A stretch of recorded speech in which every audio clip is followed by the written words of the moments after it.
Hello friends, कैसे हो सब। तो वोकैब विद देसी तड़का के एक और नए सेशन में हम लोग आपके साथ। आई फील वोकैब विद देसी तड़का के सभी सेशंस आपके लिए हेल्पफुल साबित हो रहे होंगे। आपको मज़ा आ रहा होगा वर्ड्स को सीखने में और वर्ड्स आपको याद भी रह रहे होंगे। तो अगर आपको ये सब हो रहा है तो इन वीडियोस को लाइक करना, शेयर करना मत भूलिएगा और कमेंट करना भी मत भूलिएगा। ठीक है फ्रेंड्स, तो आज के लिए जो हमारे पास फर्स्ट वर्ड है दैट वर्ड इज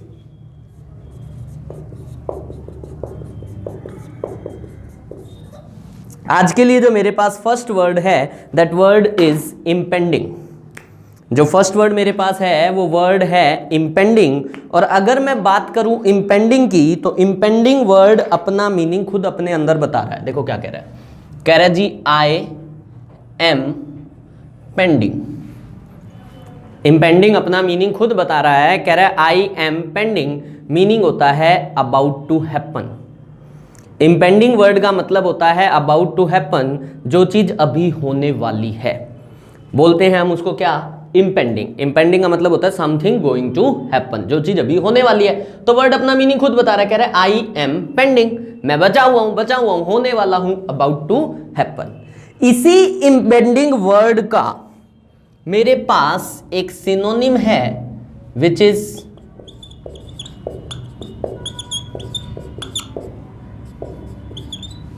फॉरवर्डिंग। इसी इम्पेंडिंग वर्ड का मेरे पास एक और सिनोनिम है विच इज फॉरवर्डिंग। अगर मैं बात करूं इस वर्ड फॉरवर्डिंग की तो इसके अंदर वैसे तो रूट वर्ड काम कर रहे हैं। वो रूट वर्ड को हम बाद में देखते हैं, लेकिन पहले हम एक बार इसकी ट्रिक बना लेते हैं। ये देखो क्या लिख रहा है, ये लिख रहा है फोर। इसको भी तो फोर ही बोलते हो, चार को। तो चार, ये देखो बॉडी, क्या लिख रहा है, चार बॉडी। कह रहा है चार बॉडीगार्ड आएंगे। हुआ क्या, 2-4 दिन पहले मैं किसी पार्क के पास निकल रहा था और मैं अपनी स्कूटी पे था और पीछे से मेरा एक स्टूडेंट भागते हुए आ रहा है, बड़ी तेज भागते। उसने मुझे देखा और देखते ही मुझे स्कूटी पे बैठ गया और मुझसे बोलता है कि सर प्लीज़ थोड़ा सा तेज चला लो। मैंने कहा हुआ क्या, उसने मुझे बताया, कह रहा है सर 4 बॉडीगार्ड आएंगे, 4 बॉडीगार्ड आ रहे हैं। उसने ना किसी लड़की को कुछ कह दिया था, उसको पता था नहीं कि लड़की के 4 बॉडीगार्ड हैं। तो उस लड़की के 4 बॉडीगार्ड वर आएंगे, उसके पीछे पीछे दौड़ते हुए आ रहे थे। तो बोला सर बड़ा कुछ बुरा होने वाला है। फॉरवर्डिंग का मतलब ही होता है something going to happen. Foreboding जो वर्ड है इसका मतलब भी यही है, समथिंग गोइंग टू हैपन, कुछ बुरा होने वाला है, उसके लिए हम वर्ड यूज करते हैं। क्या यूज करते हैं, forwarding, a feeling that something bad will happen. ठीक है जी। इसी तरह से हमारे पास एक और वर्ड है and that word is imminent. ये वर्ड मैं आपको इसलिए बताना चाह रहा हूं, देखो मीनिंग सबका वही है, अबाउट टू हैपन। मीनिंग बिल्कुल सेम है, अबाउट टू हैपन, कि कुछ होने वाला है। इमिनेंट का मतलब भी वही है। लेकिन मैं इमिनेंट यहां पे क्यों लेके आया, क्योंकि अक्सर ना ये इमिनेंट और एमिनेंट से क्वेश्चन बनता है। एमिनेंट और इमिनेंट वर्ड से एग्जाम में क्वेश्चन बनता है, फिलर्स बनते हैं, क्वेश्चंस बनते हैं। क्या क्वेश्चन बनता है कि फिलर में दोनों वर्ड्स दे देंगे और आपसे पूछा जाएगा कौन सा वर्ड ठीक है। तो इमिनेंट जो वर्ड है इसका तो मतलब है अबाउट टू हैपन। ठीक है जी, इमिनेंट वर्ड का मतलब है अबाउट टू हैपन। देखो क्या कह रहा है, कह रहा है आई एम इन आने वाला हूं, आई एम इन आने वाला हूं, मैं अंदर आने वाला हूं। तो मेरा अंदर आना इज इमिनेंट। लेकिन ये जो एमिनेंट वर्ड है ये एमिनेंट पर्सनैलिटी, आपने ये जरूर सुना होगा, लोग अक्सर बोलते हैं कि he is a eminent personality, eminent person. क्या होता है ये एमिनेंट? एमिनेंट होता है फेमस एंड रेप्यूटेड। जब कोई पर्सन फेमस हो, रेप्यूटेड हो, उसके लिए हम यूज करते हैं वर्ड क्या, एमिनेंट। और इमिनेंट वर्ड का मतलब होता है समथिंग गोइंग टू हैपन। ठीक है जी। तो मेरे पास 3 सिनोनिम थे, इम्पेंडिंग, फॉरवर्डिंग, इमिनेंट। तीनों का मतलब था समथिंग गोइंग टू हैपन। ये जो फॉरवर्डिंग है इसके अंदर मैंने अभी आपको बताया, इसके अंदर रूट वर्ड्स हैं। ये जो फॉरवर्डिंग वर्ड है इसके अंदर रूट वर्ड्स हैं। पहला रूट मेरे पास है 4, पहला रूट वर्ड जो मेरे पास है वो है फोर। इस फोर से आपने बहुत सारे वर्ड्स सुने होंगे बिफोर। इसी फोर से आपने सुना होगा फोरहेड, फोरकास्ट, फोरटेल। क्या होते हैं ये फोर?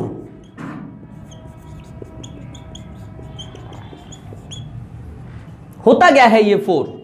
देखो, फोर जो वर्ड है, फोर का मतलब होता है आगे या फिर पहले। फोर जो वर्ड है इसका मतलब होता है आगे या फिर पहले। बिफोर, बिफोर माने किसी चीज के पहले होना, बिफोर माने पहले।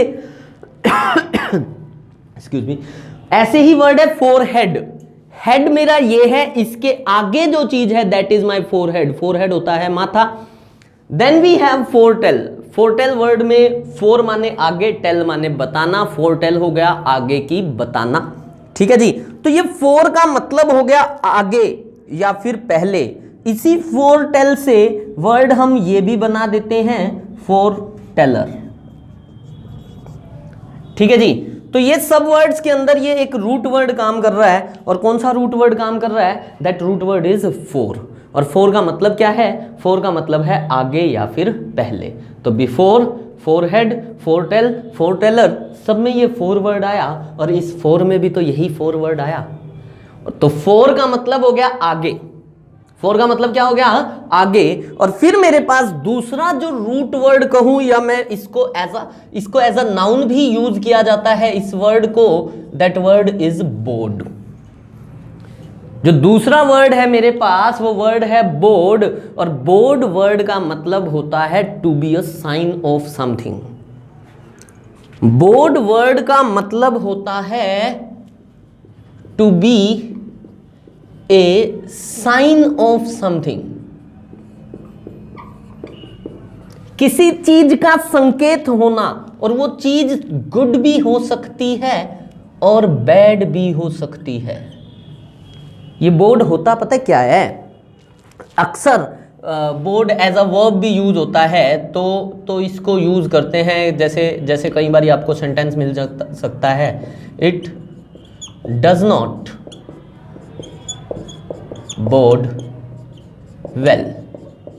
आपको अक्सर ये सेंटेंस लिखा मिल सकता है, इट डजंट बोर्ड वेल। कई बार फिलर्स में भी ये कुछ चीजें आती हैं, it doesn't board well. It doesn't board well का मतलब होता है, जैसे अभी मैं कहूं कि उर्जित पटेल साहब ने रिजाइन दे दिया। तो उर्जित पटेल साहब का रिजाइन देना, आलोक वर्मा जी और अस्थाना जी का सीबीआई में आपस में एक दूसरे पर आरोप लगाना, जजेस का बाहर आना, डेमोक्रेसी में के लिए खतरा बताना, ये सब चीजें जो हमारे देश में अभी हो रही है ना, इट डजंट बोर्ड वेल। ये अच्छा शगुन नहीं है। डजंट बोर्ड वेल का मतलब, आपने शगुन वर्ड सुना होगा कि किसी के आगे कोई कहीं चल रहा है, कहीं जाने लगा और किसी ने छींक मार दी, है ना, तो हम कह देते हैं यार रुक जा अभी। या बिल्ली रास्ता काट गई तो बोल देते हैं रुक जा अभी। तो ये सब चीजें जो होती हैं शगुन एंड अपशगुन, उसके लिए हम यूज करते हैं बोर्ड वेल या बोर्ड बैड। ठीक है जी। बोर्ड वेल होता है अच्छा शगुन, बोर्ड बैड होता है बुरा शगुन। इट डजंट बोर्ड वेल मतलब कि ये अच्छा शगुन नहीं है। तो बोर्ड का मतलब हो गया to be a sign of something, यानी कि शगुन। इसी बोर्ड का एक सिनोनिम है मेरे पास विच इज ओगर। इसी बोर्ड का मेरे पास एक सिनोनिम है विच इज ओगर। और अगर आप ओगर वर्ड को देखो तो इसके अंदर लिखा है, ये देखो क्या लिखा है, ये लिखा है गुर। अंग्रेजों को र नहीं बोलना आता, वो लड़का नहीं बोलते, बोलते हैं लड़का। तो बोलना तो गुड़ था, बोल दिया गुर। बोलना तो था गुड़ और बोल दिया गुर। और कह रहा है कि आओ पहले गुड़ खा लो। होता है ना कि हमारे घरों में जैसे हम जब छोटे थे, हम लोग एग्जाम देने जाते थे तो मम्मी दादी क्या करती थी, हमें दही और शक्कर देती थी, दही और चीनी देती थी कि कुछ पेपर अच्छा होगा, कुछ भी अच्छा होगा तो मीठा खा लाएं। तो मीठा कह रहे आओ गुड़ खाएं, क्यों? क्योंकि वो एक शगुन है। ओगर का मतलब भी होता है be a sign of something. ठीक है जी। ओगर वर्ड का मतलब भी होता है be a sign of something. Bode का मतलब भी होता है be of sign of something. और ऐसा ही एक और वर्ड मेरे पास है विच इज बी टोकन। इस बी टोकन वर्ड का मतलब भी है to be a sign of something. इस बी टोकन वर्ड का मतलब भी है to be a sign of something. इसको तो कुछ है ही नहीं, देखो वर्ड ही लिख रहा है टोकन। टोकन तो वैसे ही किसी चीज का साइन होता है, टोकन वर्ड तो किसी चीज का वैसे ही साइन होता है। और जब भी किसी नाउन के आगे बी ई लगा दिया जाता है ना, किसी भी नाउन के आगे बी ई लगा दिया जाता है या किसी एडजेक्टिव के आगे बी ई लगा दिया जाता है तो वो वर्ब बन जाती है। जैसे अभी आपने वर्ड देखा बी टोकन, ऐसा ही मैं आपको वर्ड दिखाता हूं। बी से ही, बी से वर्ड बनता है, देखो बी फ्रेंड। बी फ्रेंड का मतलब होता है I want to befriend you, मतलब मैं तुमसे दोस्ती करना। बी फ्रेंड का, फ्रेंड माने दोस्त, बी फ्रेंड माने दोस्ती करना। आज के बाद किसी को कहना होगी मैं तुमसे दोस्ती करना चाहता हूं तो you can say I want to friendship, मत कह देना वहां पे, फ्रेंडशिप नाउन है, टू के बाद नाउन नहीं चाहिए। I want to befriend you, क्या बोल दोगे? I want to befriend you, तो बी फ्रेंड का मतलब हो गया दोस्ती करना। फिर ऐसे ही देखो एक वर्ड और होता है मेरे पास which is belittle. Little माने छोटा, बी ई माने करना, तो बी लिटल माने किसी को छोटा करना, किसी को नीचा दिखाना। बी लिटल वर्ड का मतलब होता है किसी को छोटा करना, किसी को नीचा दिखाना। ऐसे ही आप लोग कभी किसी को बर्थडे विश करना भूल गए, अगले दिन आपने फोन किया और आपने कह दिया बिलेटेड हैप्पी बर्थडे। तो जब आपने किसी को कहा बिलेटेड हैप्पी बर्थडे, उस बिलेटेड का मतलब ही है कि भाई साहब लेट हो गया लेकिन फिर भी क्या, हैप्पी बर्थडे। तो लेट होना, दैट इज बिलेटेड। ठीक है जी। फिर इसी बीई से एक और वर्ड बना मेरे पास विच इज बिलाइन। क्या वर्ड बना मेरे पास? बिलाइन। और बिलाइन वर्ड का मतलब भी क्या हुआ? बिलाइन का मतलब भी हो गया बी इन लाइन। बिलाइन जो वर्ड होता है इसका मतलब ही होता है एक लाइन में होना। बी लाइन का मतलब ही हो गया। तो ये बी ई जब भी किसी के आगे लगता है ना तो इसका मतलब ही होता है कुछ होना। यही तो था बिफोर, आगे होना। बिफोर का मतलब भी क्या था? आगे होना। तो ये जो सारे बी ई हमने बनाए, तो बी टोकन हमारे पास वर्ड था, बी टोकन हो गया बी साइन ऑफ समथिंग। ठीक है जी। बी टोकन क्या हो गया? Be sign of something. इसी तरह मेरे पास to be sign of something के लिए एक और वर्ड है विच इज पोर्टेंट। मेरे पास एक और जो वर्ड है दैट इज पोर्टेंट। और पोर्टेंट वर्ड के अंदर देखो साफ लिख रहा है, कह रहा है जी पोर्ट का ना एंड होने वाला है। कोई पोर्ट है उसका एंड होने वाला है। पोर्ट जानते होगे बंदर का, है ना? तो किसी पोर्ट का एंड होने वाला है, दिस इज पोर्टेंट। पोर्टेंट का मतलब भी यही होता है something bad is likely to happen. Something bad is likely to happen. Bode, augur, betoken, portend सारे हमारे सिनोनिम थे। याद रखने लायक बात है कि ये सारे ना नाउन है, सॉरी ये सारे वर्ब हैं। ठीक है। एक और चीज होता है, एक और वर्ड है मेरे पास विच इज ओमन। क्या वर्ड है मेरे पास? ओमन। ओमन का मतलब भी होता है साइन ऑफ समथिंग। ओमन वर्ड का भी मीनिंग सेम है, साइन ऑफ समथिंग। लेकिन ओमन के बारे में याद रखने लायक बात यह है कि ये एक नाउन है। और यहां से सीखने लायक बात यह है बोर्ड और ओगर के साथ हम वेल यूज करते हैं, क्योंकि वेल एक एडवर्ब है। क्योंकि वेल एक एडवर्ब है तो हम बोर्ड और ओगर के साथ तो वेल यूज करते हैं, लेकिन ओमन के साथ हम कभी भी वेल यूज नहीं करते। हम हमेशा लिखेंगे गुड ओमन और बैड ओमन। ठीक है जी। तो ओमन के साथ हम हमेशा लिखेंगे गुड ओमन और बैड ओमन। ठीक है। ओमन का मतलब, ओमन को याद रख लेना, आमीन बोलते हैं जब कोई अच्छी बात की जाती है। तो मुसलमानों में, ईसाइयों में क्या बोला जाता है? आमीन। आमीन मतलब कि भगवान सुन लियो इस बात को। तो ओमन माने साइन ऑफ समथिंग। ठीक है। इसी ओमन से फिर देखो एक वर्ड बना मेरे पास विच इज ओमिनस। क्या है वर्ड? ओमिनस। ओमन माने sign of something, having sign of something, having sign of something bad. Ominous word का मतलब ही होता है something bad is going to happen. Ominous word का मतलब ही होता है something bad is going to happen. इसको ऐसे याद रख लो, ये ओ दिख रहा है, ओ को, जीरो को भी ओ बोला जाता है। तो जैसे मैंने लिखा ना 105, इसको मैं 105 भी प्रोनाउंस कर सकता हूँ, ठीक है। तो 105 को अगर मैं 105 बोल सकता हूँ तो ये मान लिया मैंने 0 नंबर आ जाए चाहे माइनस में नंबर आ जाए, और घर पे टेस्ट जाना हो तो पिताजी से डांट पड़ने वाली है, मार पड़ने वाली है, तो something bad is going to happen.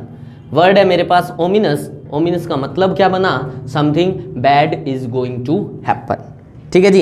इसी ओमिनस के जैसा एक वर्ड है जिससे अक्सर कंफ्यूजन हो जाती है, वो वर्ड है ओडियस। वर्ड है ओडियस। ओमिनस तो था something bad is going to happen, ominous synonym था फॉरबडिंग का, इंपेंडिंग का, इमिनेंट का, लेकिन ओडियस जो वर्ड है इसका मतलब कुछ और है। इस वर्ड का मतलब है एक्सट्रीमली अनप्लीजेंट।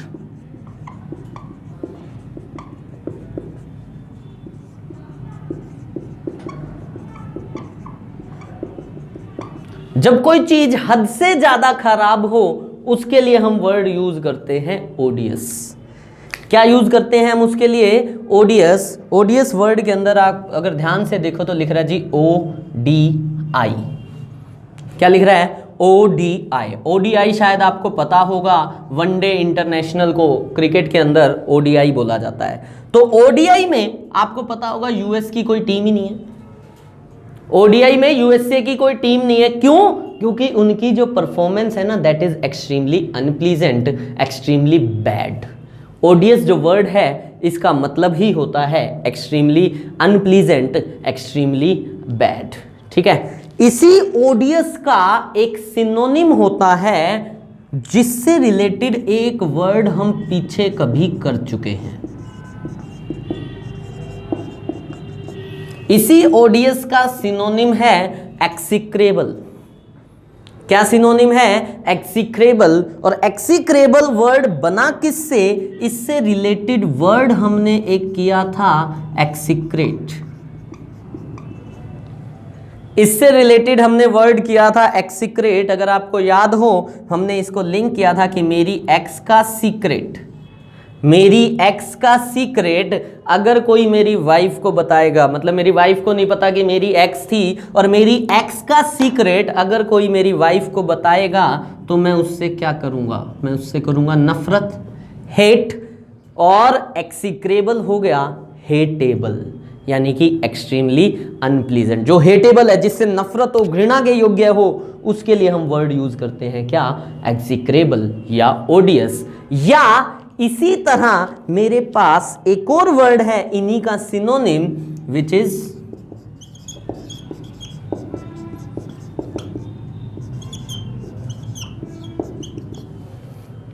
एबोमिनेबल। बी है ये, एबोमिनेबल। और अगर मैं एबोमिनेबल वर्ड को देखूं तो इस वर्ड के अंदर मुझे दिखाई दे रहा है क्या, कह रहा है अब ओम जो है वो इनेबल हो गया है। अब ओम जो है वो भी क्या हो गया है, इनेबल हो गया है। इनेबल हो गया मतलब ओम भी काम नहीं कर रहा। हमारे हिंदू धर्म में माना जाता है कि ओम नाम सबसे बड़ा, इससे बड़ा ना कोई, है ना, ऐसा बोलते हैं। और कह रहा है अब ओम भी काम नहीं कर रहा, ओम भी काम करना छोड़ गया है, यानी इससे बड़ा तो कोई था ही नहीं, तो ये भी काम करना छोड़ गया है। तो ये भी सिचुएशन कैसी हो चुकी है, एक्सट्रीमली अनप्लीजेंट। हालांकि इसी एबोमिनेबल से हम वर्ब भी बना सकते हैं एबोमिनेट, और एबोमिनेट जो वर्ड है इसका मतलब भी होता है टू हेट। एबोमिनेट और एक्सिक्रेट दोनों सिनोनिम है। एबोमिनेबल, एक्सिक्रेबल और ओडियस दोनों तीनों सिनोनिम है। और इन्हीं के लिए मेरे पास एक और वर्ड है दैट इज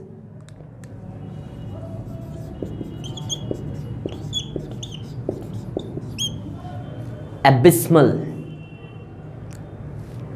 मेरे पास एक और वर्ड है दैट इज एबिस्मल, और एबिस्मल वर्ड का मतलब भी होता है एक्सट्रीमली बैड।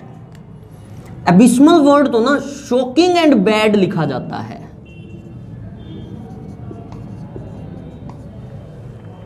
एबिस्मल वर्ड का मतलब होता है शॉकिंग एंड बैड, ठीक है जी। इस वर्ड के अंदर देखो क्या लिख रहा है, कह रहा है अबे। क्या लिख रहा है, अबे, ठीक है, अबे। और ये वर्ड लिख रहा है मैल। मैल नाम का ना एक रूट होता है। मैल हिंदी में भी वर्ड देखा, अबे कितना मैल है, क्या कह रहा है, अबे कितना मैल है, कितना मैला है, तो मैला है कैसा है, शॉकिंग एंड बैड। ठीक है जी, एबिस्मल वर्ड जो है इसका मतलब है शॉकिंग एंड बैड, और इसी शॉकिंग एंड बैड के लिए मेरे पास एक और सिनोनिम है, इग्रीजियस।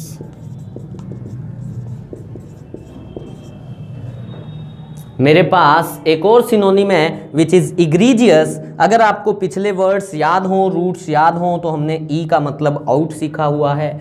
ग्रैग एक रूट वर्ड होता है, ग्रैग का मतलब होता है ग्रुप या फिर सोसाइटी। ग्रैग जो रूट वर्ड होता है इसका मतलब होता है ग्रुप या फिर सोसाइटी, और ई माने आउट, जिसको सोसाइटी से आउट कर दिया जाए वो होता है इग्रीजियस, शॉकिंग एंड बैड। एक बार सारे वर्ड्स देख लेते हैं जो हमने आज सीखे। पहला वर्ड हमने सीखा इम्पेंडिंग। इम्पेंडिंग का मतलब था about to happen, impending. Foreboding, 4 bodyguard आएंगे, something bad is going to happen. Imminent, something bad is going to happen. Eminent person होते हैं, एमिनेंट रेप्यूटेड पर्सन। फोर का मतलब हमने सीखा, फोर माने आगे। बिफोर का मतलब, देखो ये जो रूट वर्ड्स होते हैं ना, जैसे हमने फोर सीखा, हमने अभी बोर्ड सीखा कि इसके अंदर बोर्ड लगा था, ठीक है। फिर हमने एक और रूट भी सीखा था, कहीं पे हमने ये सीखा कि किसी के आगे जब बी ई प्रीफिक्स कर देते हैं तो ये ऐसा मीनिंग होता है। तो ये रूट वर्ड्स भी हमारी बहुत हेल्प करते हैं। हम आगे आने वाले वीडियोस में कुछ रूट वर्ड्स की भी बातें करेंगे, कुछ रूट वर्ड्स के साथ भी हम कुछ वर्ड्स बनाना सीखेंगे। अभी एक बार इन्हीं के साथ चल रहे हैं। फोर का मतलब आगे सीखा, फिर इन सब वर्ड्स का मतलब हमने अपने आप निकाल दिया। बोर्ड होता है to be a sign of something, और बोर्ड के साथ वेल लगता है, ओमन के साथ गुड लगता है। बोर्ड भी साइन है, ओगर भी साइन है, बिटोकन भी साइन है, और पोर्टेंड भी साइन है। ओमन भी साइन है, बट ओमन एक नाउन था। फिर हमने सीखा कि ओमिनस, ओमिनस 0 नंबर आ जाए चाहे माइनस नंबर आ जाए तो क्या होने वाला है, something bad is going to happen. Ominous जैसा एक वर्ड आया ओडियस। ओडियस का मतलब होता है एक्सट्रीमली अनप्लीजेंट। ओडीआई में हमारी जो परफॉर्मेंस है दैट इज ओडियस। यूएस की जो परफॉर्मेंस है दैट इज ओडियस। इसी का सिनोनिम सीखा एक्सिक्रेबल। एक्सिक्रेबल को हमने याद किया एक्सिक्रेट से, एक्स का सीक्रेट बता दिया तो उससे हम हेट करेंगे और वो पर्सन हो गया एक्सिक्रेबल, हेटेबल। इसी का सिनोनिम एबोमिनेबल, अब ओम भी इनेबल हो गया है। एबोमिनेट और एक्सिक्रेट दोनों सिनोनिम थे, दोनों का मतलब था टू हेट। इन्हीं सब का सिनोनिम था एबिस्मल। अबे मल मत और मत गंदा मत कर, तो एबिस्मल, शॉकिंग एंड बैड। और यहाँ वर्ड था इग्रीजियस, ई माने आउट। ग्रैग का मतलब होता है सोसाइटी, जिसको सोसाइटी या ग्रुप से आउट कर दिया जाए। क्यों आउट कर दिया जाए? क्योंकि जो सिचुएशन थी वो सब चीज़ें थी, क्या थी, वेरी शॉकिंग एंड बैड। ठीक है जी। तो फ्रेंड्स, इन सब वर्ड्स के साथ आज के वीडियो को मैं विराम दूंगा, लेकिन आप लोगों का काम है इन वर्ड्स को याद कीजिए अच्छे से, और इन वीडियोस को शेयर करना, लाइक करना, और कमेंट करके हमें ज़रूर बताइए कि इन वीडियोस में अगर कोई कमी है तो उस कमी को क्या कमी है और कैसे हम उसको दूर कर सकते हैं। ठीक है जी। तो आज के लिए थैंक यू फ्रेंड्स।